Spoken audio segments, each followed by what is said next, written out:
ফটিকছড়ি উপজেলার প্রাচীন নিদর্শনের অন্যতম জাফনগর ইউনিয়নের ফতেপুর গ্রামের ঐতিহ্যবাহী জুনির বাপের মসজিদ।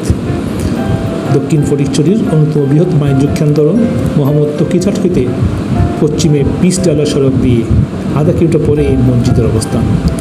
যাওয়ার পথে বিভিন্ন স্থানে এরকম নেমপ্লেট লেখা থাকবে, যার ফলে আপনার মসজিদটি চিনতে তেমন কষ্ট হবে না।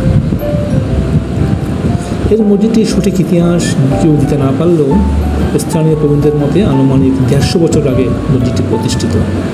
সে সময় স্থানীয় বাসিন্দা হযরত আব্দুর রহমান ছিলেন উপজেলার মেজবান্ডার দরবার শরীফের আধ্যাত্মিক সাধক গাউসুল আজম মেজবান্ডারি সৈয়দ আহমদুল্লাহ মেজবান্ডারির একনিষ্ঠ ভক্ত।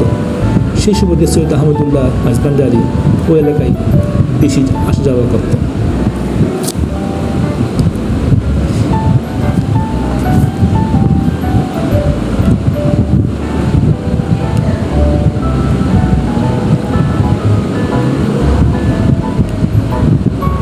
চমৎকার কারুকাজের এই মসজিদটির পাশে একটি লাগোয়া পুকুর রয়েছে। পুরুষ এবং মহিলা সেই পুকুর থেকে অজু করে মসজিদে প্রবেশ করতে পারেন। 2009 সালে এটি সংস্কার হয়। দেখুন, বিশাল একটি মিনার, এবং এটি এই মসজিদের সৌন্দর্য বহুগুণে বাড়িয়ে দিয়েছে। মসজিদটির ভিতরের অংশ সত্যি অসাধারণ। আধুনিক স্থাপত্য শৈলীতে উত্তর দক্ষিণে প্রায় 100 ফুট এবং পূর্ব পশ্চিমে 70 ফুট জায়গার উপর একটি গম্বুজ আর 3 তলা বিশিষ্ট মসজিদটির বর্তমান মূল ভবনের অবস্থান। প্রায় 1500 মুসল্লি একসাথে জামাত আদায় করতে পারেন।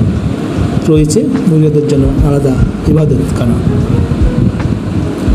জনশ্রুতি মতে বর্তমান মসজিদ স্থানটি সে সময়ে যুগ জঙ্গলে ভরপুর ছিল। একদিন হযরত আহমদুল্লাহ মেজবান্ডারি ওনার ভক্ত আব্দুর রহমান সহ স্থানীয় বাসিন্দাদের ডেকে বলেন, তোমরা এই যুগ জঙ্গল পরিষ্কার করে বাঁশ বেড়ার একটি সাহায্যে মসজিদ নির্মাণ করো, আমি পরবর্তী সপ্তাহে এসে জুম্মা পড়াবো। কথা মতো হযরত আহমদুল্লাহ মেজবান্ডারির বাঁশ এবং বেড়ার তৈরি নির্মিত মসজিদে জুমা পড়ালেন। তিনি দোয়া করলেন এবং সবাইকে জানিয়ে গেলেন এই মসজিদ একদিন জোনাকির মতো আলো ছড়াবে। সেই থেকে নাম হলো জুনির বাপের মসজিদ। প্রতিষ্ঠার পর থেকে এই মসজিদের সুনাম খ্যাতি চারিদিকে ছড়িয়ে পড়ে। ধর্ম বর্ণ নির্বিশেষে মানুষের নানান কামনা বাসনা নিয়ে মসজিদ আসতে শুরু করেন।